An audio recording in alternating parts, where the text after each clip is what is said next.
A-level exam එකට තව දවස් ඔයාලට තියෙන්නේ 35ක් වගේ පොඩි කාලයක්. මේ කාලේ කොහොමද ඔයා ලකුණු වැඩි කරගන්න ඕන? past papers වලින් කොහොමද ලකුණු වැඩි කරගන්නේ විදිය කියලා දෙන තමයි මේ වීඩියෝ එක කරන්නේ. අපි බලමු දැන් ඔයාලා දැන් papers කරනවා ඇති, past papers කරනවා ඇති, ඒ වගේම මොනවද modern papers කරනවා ඇති. ඔයාලා යන ක්ලාස් වලට අදාළව ඔයාලා කොච්චර papers කරත් ඔයාගේ ලකුණු ගාන සාමාන්‍යයෙන් MCQ ගත්තොත් MCQ වලට වදින්නේ 25 26 සාමාන්‍ය ඇවරේජ් එකක් තිබ්බොත් ඒ වගේ ගානක් වගේ වදිනවා 25 26 නැත්නම් 28 29 ඒ වගේ ඇවරේජ් ගානක් වදිනවා ඇත්තේ කොච්චර වැඩ කරා. අපි බලමු කොහොමද හරියට පාස් පේපර් එකක් විවරණය කරන්නේ කියලා. මේ විදිහට වැඩ ටික කරොත් ඔයාගේ අනිවාර්යෙන් ලකුණු MCQ ලකුණු ගාන 40 50 ගහ ගන්න පුළුවන් ගානට වැඩ කරගන්න පුළුවන්. හරියට මේ වැඩේ කරොත් හරියට. හරිද? පාස් පේපර්ස් කරන තරමට හොඳයි. පසුගිය විභාග අවුරුදු 10ක අදුම 10ක කරන්න පුළුවන්. මේ කාලේ තියෙන ටයිම් එක තියෙනවා. බැරිකමක් නැහැ, වෙලාව තියෙනවා. ඔයාලගේ උමනාව විතරයි මේකදී ඕන වෙන්නේ. ඊට වඩා කරන්න පුළුවන් නම් හොඳයි MCQ පේපර්. එතකොට අපිට තව ලකුණු වැඩි කරගන්න පුළුවන්. හරිද? හරි. දැන් අපි බලමු ලකුණු වැඩි කරගන්න විදි ගැන. ඊට කලින් මම කියන්නම් ඔයාලා පේපර් කරනකොට කරන වැරදි ටික. හරිද? ඔයාලා පේපර්ස් කරනකොට ඔයා කරන්නේ දැන් මේ ඔයාලා දවස ගානේ පේපර් කරනවා නම් MCQ පේපර් කරනවා නම් ඔයාලා කරන්නේ MCQ පේපරේ බැලුවා මේ MCQ පේපරේ ප්‍රශ්න 50ක් තියෙනවනේ. ඒ 50න් 25ක් හරි ගියා. ඒ හරි ගිහපු ටික එච්චර ගැන කියා කරන්නේ නැහැ. ඔයාලා කරන්නේ උත්තරේ රවුම් කරගෙන යනවා. හරි උත්තරේ වැරදි මොකක් හරි ප්‍රශ්නයක් කරගෙන ඒකේ හරි උත්තරේ රවුම් කරගත්තා. ඒකට හේතු හොයන්නේ නැහැ. ඇයි වැරදුනේ?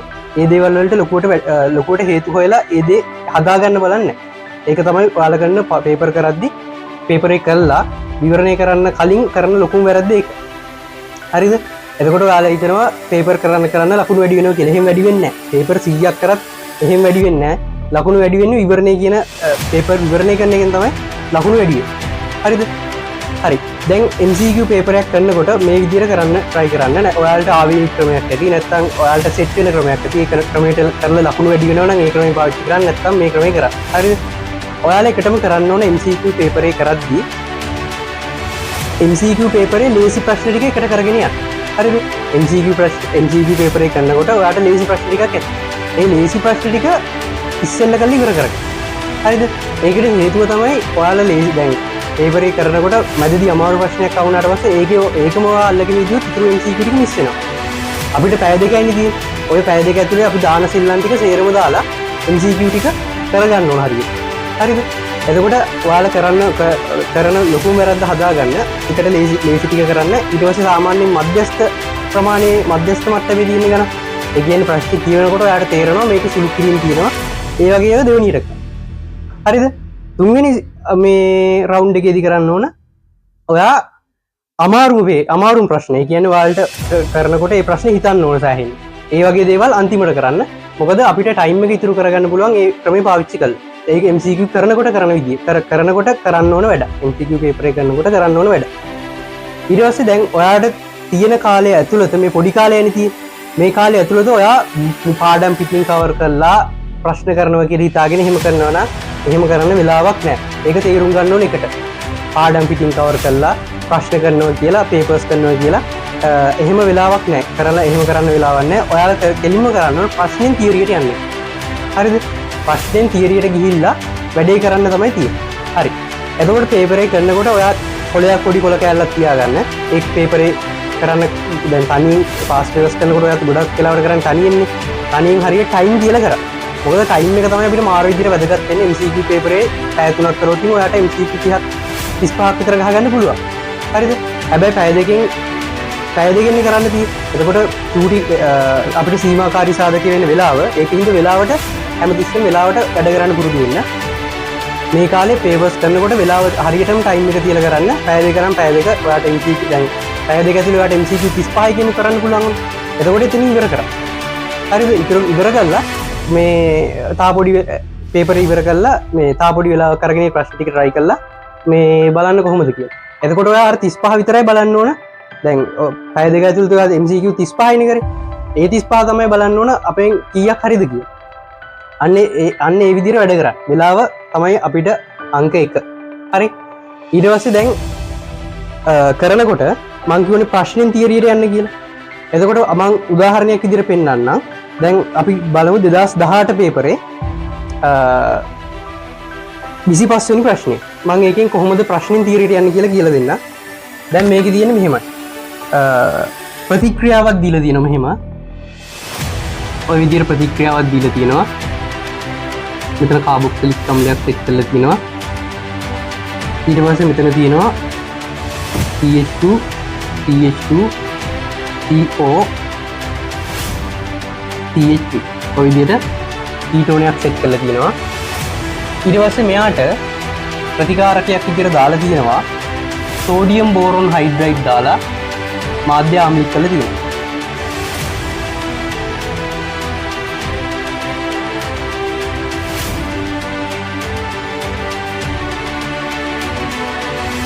එතකොට ඇදෙන ඵලය අහලා තියෙනවා. අපෙන් අහන්නේ x මොකද්ද?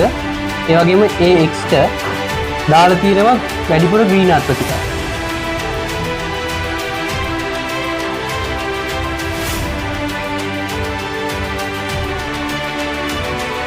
වැඩිපුර ග්‍රීන්හාර්ට් ප්‍රතිකාරකයේ දාලා ඇදෙනවා y කියලා එකක්. ඒ y කවුද කියලා අහන්න. හරිද? දැන් මේකේ සෝඩියම් බෝරොන් හයිඩ්‍රයිඩ් දාලා x අහනවා y අහනවා ග්‍රීන්හාර්ට් දාලා. හරිද?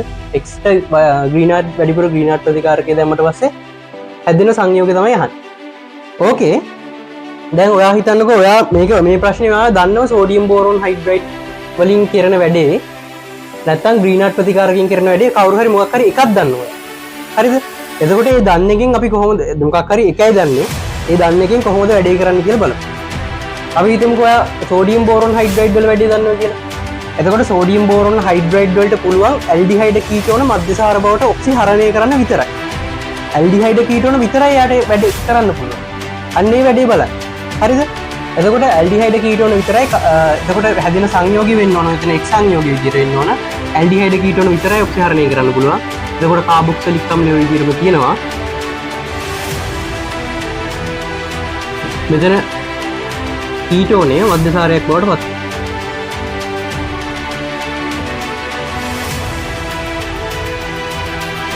හැදෙන ද්විතීයික මධ්‍යසාරය. දැන් ඔයා මෙහෙම මේක හැදෙනවා කියලා දන්නවනම් නිකන් ඉන්න එපා. දැන් මේකේ දන්නවනම් ඔයා විවරණය කරද්දී මේ ප්‍රශ්නේ විවරණය කරනකොට කරන්න ඕන අපි වැරදි ප්‍රශ්න විවරණය කරා. දැන් මම කිව්වේ මේ ප්‍රතිකාරක දෙකෙන් එකක් දන්නවා. ඒ දෙකෙන් එකක් දන්නවනම් තමයි ඔය දෙකෙන් එකක් දන්නවා. ඔයාගේ ප්‍රශ්නේ වැරදුනා නම් තමයි මේ වැඩේ විවරණය කරන්න ඕන. දන්න දේවල් විවරණය කර දන්න දේවල් මතක් කරගන්නනේ තියෙන්නේ. ඒක අමුතුවෙන් විවරණය කරන්න අවශ්‍ය වෙන්නේ නැහනේ. එතකොට මේ විදිහට හැදෙනවා ද්විතීයික මධ්‍යසාරයක්. මෙයාට වැඩිපුර ග්‍රීන්හාර්ට් ප්‍රතිකාරකය දැම්මට පස්සේ කාබන් ගාන වැඩි වෙන්නේ නැහැ. ග්‍රීන්හාර්ට් ප්‍රතිකාරකයේ මෙතෙන්දි ක්‍රියා කරන්නේ ප්‍රබල භාෂ්මයක් විදිහට. MgBr ඔය විදිහට සම්බන්ධ වෙනවා. ඒ විදිහට CH2 CH ඔය විදිහට MgBr මෙතෙන්ට සම්බන්ධ. හයිඩ්‍රජන් ගැලවිලා ගිහිල්ලා මෙතන ඇල්කේනයක් හැදෙන එක තමයි වෙන්නේ. මෙතන දැන් මෙතනින් හයිඩ්‍රජන් අරගෙන මෙතන එක ග්‍රීන්හාර්ට් අණුවකින් ඇල්කේනයක් හැදෙනවා. මෙතනින් එකක් අරගෙන ඇල්කේන අණු දෙකක් හැදෙනවා. මීතේන් අණු දෙකක් හැදෙනවා. ඔන්න ඔය විදිහට තමයි හැදෙන්නේ. මේ ඵලය අහලා නැහනේ අපි. අන්න ඒ දේවලුත් බලන්න. දැන් මේකෙන් අහන්න පුළුවන් හැදෙන ඵල මොනවද කියලා. එතකොට ග්‍රීන්හාර්ට් මීතේන් අණු දෙකක් හැදෙනවා කියලා අපිට හොයාගන්න පුළුවන් වැඩි. එතකොට දැන් ඔයා මේකෙදි ප්‍රශ්නේ විවරණය කරද්දී ඔයා දැන් සෝඩියම් බෝරොන් හයිඩ්‍රයිඩ් නේ තිබ්බේ.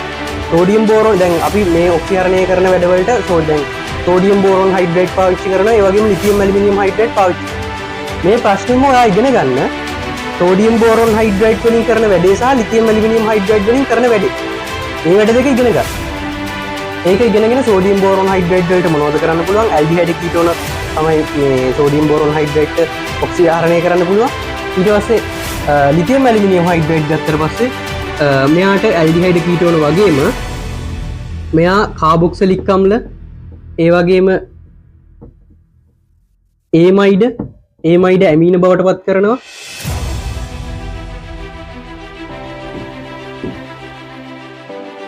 ඊට පස්සේ එස්ටර මධ්‍යසාර බවට හදනවා.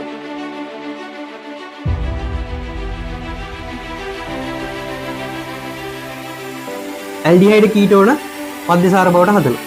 ඔය දේවල් ටික මේකේ අනුරූප මධ්‍යසාරය හැදෙනවා කීටෝනේ. මේ කීටෝන් නෙමෙයි මේ එස්ටරෙන්. එතන අනුරූප මධ්‍යසාරයක් සහ මධ්‍යසාරය ලැබෙනවා. ඔය විදිහට වැඩේ වෙන්නේ. එතකොට ඔයා ලිතියම් ඇලුමිනියම් හයිඩ්‍රයිඩ් ගෙත් වැඩේ මතක් කරගන්න තියෙනවා. ඊට පස්සේ ඊට අදාළව පාස් පේපර්ස් තියෙනවනේ පේසුරු පොත ගත්තම ඔයාලා ගාව කාගෙත් ගාව පේසුරු පොත් ඇති. ඊට අදාළව ඕගනික් කෙමිස්ට්‍රි වල පාර්ට් එකේ ඔය බලන්නේ ලිතියම් ඇලුමිනියම් හයිඩ්‍රයිඩ් සහ සෝඩියම් බෝරෝන් හයිඩ්‍රයිඩ් පාවිච්චි කරපු තියෙනවා අතිතරම් MCQ. ඒ දේවල් try කරන්න. එතෙන්දී. හරිද? ඊට පස්සේ ග්‍රීන්හාර්ට් ප්‍රතිකාරකය. මෙතන ග්‍රීන්හාර්ට් ප්‍රතිකාරකය ක්‍රියා කරලා තියෙන ප්‍රබල භස්මයක් විදියට. එතකොට මේ අවස්ථාවේදී නියුක්ලියෝෆයිල් එකක් විදියට නෙමෙයි කරන්නේ ප්‍රබල භස්මයක් විදියට. එතකොට ඔයා ග්‍රීන්හාර්ට් ප්‍රතිකාරකය කියන මතක් කරනකොට මෙතෙන්දී මතක් කරගන්න ග්‍රීන්හාර්ට් ප්‍රතිකාරකය ප්‍රබල භස්මයක් වගේම ප්‍රබල නියුක්ලියෝෆයිල් එකක් විදියට ක්‍රියා කරනවා. ඒ අවස්ථා ටිකත් මතක් කරගන්න. නියුක්ලියෝෆයිල් එකක් විදියට ක්‍රියා කරනවා ඇල්ඩිහයිඩ් කීටෝනත් එක්ක ප්‍රතික්‍රියා කරද්දී, ඒ වගේම අම්ල හේලයිඩත් එක්ක ප්‍රතික්‍රියා කරද්දී, ඒ වගේම ස්ටරත් එක්ක ප්‍රතික්‍රියා කරද්දී. එතකොට ග්‍රීන්හාර්ට් අණු කොහොමද සම්බන්ධ වෙන්නේ කියලා ඒවත් බලන්න. ඒව බලලා එතකොට ග්‍රීන්හාර්ට් ප්‍රතිකාරකයේ තියෙන MCQ ටික කරගෙන යන්න. හරිද? ග්‍රීන්හාර්ට් ප්‍රතිකාරකයෙන් අහන්න පුළුවන්. අන්න ඒකෙන් තමයි ඉගෙන ගන්නවා කියලා කියන්නේ පාස් පේපර්. අන්න ඒ වැඩ ටික කරන්න. ඊට පස්සේ තව දෙයක්, ඔයා MCQ කරද්දී ඔයා දැන් ඔයා දන්න සමහර දැන් MCQ කරද්දී අපිට වරදිනකොට MCQ අපි සාමාන්‍යයෙන් ඔයා හිතන්නකෝ MCQ අපිට අපේ 50න් 25ක් හරි අපි දන්නම දේවල් වරද්දගෙන තියෙනවා MCQ 3ක් විතර. 3ක් 4ක් විතර දන්නම දේවල් MCQ වරද්දගෙන තියෙනවා. අපි බලන්න ඕන දැන් ඔය වැරද්ද පේපර්ස් වලට දිගටම ගන්න ඔයා. දන්නම දේවල් වරද්දගෙන. අන්න ඒක අඩු කරන්න අපිට හොඳම දේ තමයි ඔයා පොතක් හදාගන්න වැරදි පොතකින්. හරිද? මොකක් හරි නමක් දාගෙන ඒකට හදාගන්න වැරදි පොත කියලා දාගන්න මොකක් හරි එකක්. ඒකෙදි ඔයා කරන්නේ ඔයාට පේපර් වල වැරදි නේවා. පේපර් වල ඔයාගේ අතින් වෙන අඩුපාඩු ලියන්න. දැන් උදාහරණයක් විදිහට කිව්වොත් උෂ්ණත්වය කෙල්වින් වලින් තියෙන්න ඕන එක ඔයා දාලා තියෙන සෙල්සියස් වලින්. සෙල්සියස් වලින් තියෙන උත්තරය තමයි තෝරලා තියෙන්නේ. එතකොට ඔයා ඒකේ දාන්න ප්‍රශ්නයන්ක දාලා මම මේකේ කරලා තියෙන වැරද්ද මේක. සෙල්සියස් කෙල්වින් වලින් තියෙන උත්තරේ සෙල්සියස් වලින් දාලා තියෙන කියලා ලියන්න. ඒ වගේම ඒකක ගැන සැලකිලිමත් වෙනකොට මේ ඒකක වැරදි වරද්දලා තියෙනවනම් මම මේ ප්‍රශ්නේ ඒකක වරද්දලා කියලා තියෙන එක ඒකක වරද්දලා කියලා කියනවා කියලා ඒක දාන්න. ඒ විදිහට ඒ වැරදි පොත තියාගන්න. ඒ වැරදි පොතේ ඔයා කරන්න ඕන ඊළඟ පාස් පේපරේ නැත්නම් ඊළඟ පේපරේ කරනකොට ඔයා ඒ පොත බලන්න ඕන. ඒ පොත බලන්න ඕන ඔයා මොනවද වරද්දගෙන තියෙන්නේ. ඔයාගේ අතින් කරගත්තු මිස්ටේක්ස් ටික බලන්න ඕන. හරිද? ඒකේ බලලා පේපරේ කරන්න. එතකොට ඔයාට මතක් වෙනවා පේපරේ කරද්දි මම මේ වගේ දැන් උෂ්ණත්වයක් තියෙනවා නම් උෂ්ණත්වයක් දැක්කේ ගමන් ඔයාට මතක් වෙනවා මම මේකේ උෂ්ණත්වය පරිවර්තනය කරන්න ඕනද කෙල්වින් බවට නැත්නම් සෙල්සියස් බවට මේ පරිවර්තනය කරන්න ඕනද කියලා බලලා වැඩේ කරන්න. හරිද? ඒ විදිහට ඒ වැරදි පොත බලන්න ඒක ඒ විදිහට තියාගන්න. ඊට පස්සේ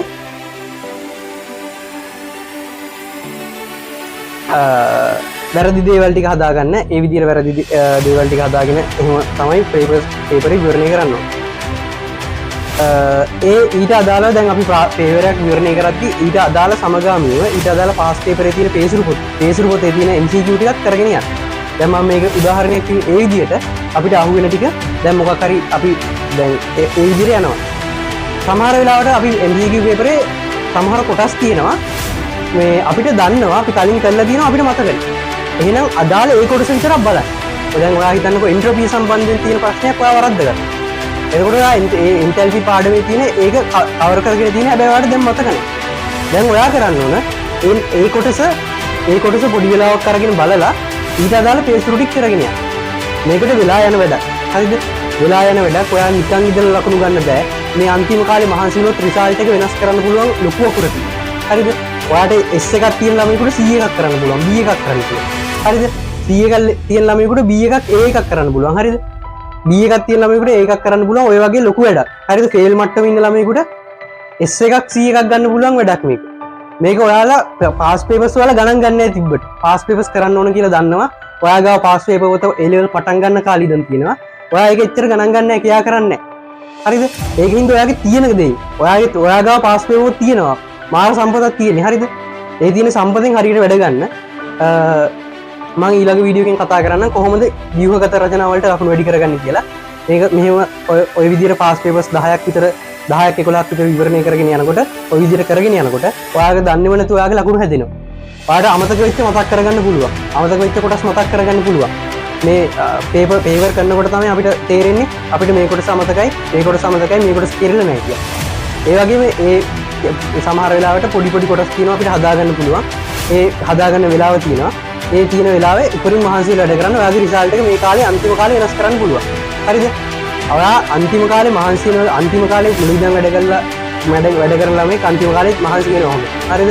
ඒ වගේ මුලින් ඉඳන් වැඩ කරන ළමයි අන්තිම කාලේ වැඩ කරන්නේ නැත්නම් එයාගේ රිසල්ට් එක මාර විදිහට අවුල් යනවා. හරිද? අන්තිම කාලේ කරන වැඩ ටිකම අත තමයි ඔයාගේ රිසල්ට් එක තීරණය. ඒකින්ද මේ අන්තිම කාලේ ඔයාගේ වැඩ ටික හරියට කරන්න ප්ලෑන් කරලා අපි එනම් ඊළඟ වීඩියෝ එකේ හම්බෙමු. වීඩියෝ එක වැදගත් කියලා හිතෙනවා නම් ඔයා ලයික් කරලා කමෙන්ට් කරන්න. ඒ වගේම යාළුවන්ටත් වීඩියෝ එක ෂෙයා කරන්න. ඒ ටික තමයි තියෙන්නේ. ඊළඟ වීඩියෝ එකෙන් හම්බෙමු. මේ තියෙන කාලේ උපරිම මහන්සියලා වැඩ කරා. ඔයාලට බැරි කමක් නැහැ. ඔයාලට පුරුවක්. මේක කරලම පටන් ගත්ත එක ඔයාලා කරලම ඉවර කරලා පෙන්නන්න. හරිද? ඔයාලට පුළුවන් උපරිමයම කරන්න. එන රිසල්ට් එකක් ඒවි. ඔයාලට කරන්න පුළුවන් උපරිමයම කරන්න. එතකොට ඔයාලට හිත දන්නවනේ මට කරන්න පුළුවන් මේ අන්තිම කාලේ වැඩ කරන්න පුළුවන් උපරිමයම කරා. ඒ විදිහට මට හම්බෙන්න ඕන රිසල්ට් එක හම්බෙලා නෙමෙයි හම්බෙනවා. හරිද? ඔයා වපුරන තරමට තමයි ඔයාලට අස්වැන්න ලැබෙන්නේ. ඒකින්ද හරියට වපුරන්න. හරියට වපුරුවොත් හරියට අස්වැන්න ගන්න පුළුවන්. හරි. එහෙනම් ඔයාලට ජය වේවා.